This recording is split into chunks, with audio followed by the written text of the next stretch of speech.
سلام، من صالح بلوچم از تیم لژندری ساختم. امیدوارم بازی خوب بشه. فقط باید 4 رو تحلیل می‌کردیم چون 4 شهروند مافیا رو ول کرد. با پاور 3000 به شما تارگت زد. فقط باید 4 رو تو بازی تحلیل می‌کردیم. اینجوری که تو معارفه رفتیم برای بس رو شهروندی علی مولا، این کار خودت ناسالم بود. اومد و علی مولا پیکو قبول کرد. فردا چجوری می‌خوای بفهمی علی مولا تو بازی شهروند یا مافیا؟ یه لحظه گوش بدید. این آقا مگه نگفت که علی مولا پیکو قبول نکن؟ نباید دیگه از خود علی مولا تو بازی چالش میگرفت، باید میذاشت علی مولا صحبت کنه که بفهمه علی مولا تو بازی پیکو قبول کرده یا نه. علی مولا یارش نیست که حرکت بزنه روش بگه که قبل من صحبت کن. علی مولا یارش نیست، با یارش همچین کاری نمیکنه.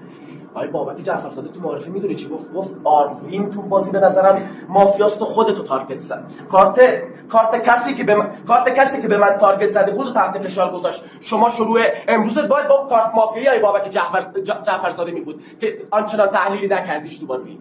این آقا مگه میتونی با احسان جلالی تو بازی دیالوگ کنی؟ احسان جلالی گفت 3 6 9 10 چین مافیان، دو تا اتک کارت تو بازی کاور کرد. بابک جعفرزاده تو ترنش گفت احسان جلالی تو بازی شهرونده. تعریف مافیایی بود تو بابک جعفرزاده احسان جلالی بود. چرا باز به من گفتی مافیا؟ اینا که کارت منو سر دادن. چرا به من گفتی مافیا؟ من باید نایت بزنم بفهمم این آقا تو بازی شهرونده. این آقا تو بازی شهرونده. اینا یارای من بودن. چرا تارگتش نکردی تو بازی؟ آدز نداره تو 6 و 9 تو بازی مافیا نباشه. آدز نداره. آیه مهران سفری یارمو تحویل دادم. گفتم تو 3 و 9 تو بازی مافیا یار دست دادم. من یه رأی یک اینجا میدم، یه رأی یک اینجا میدم.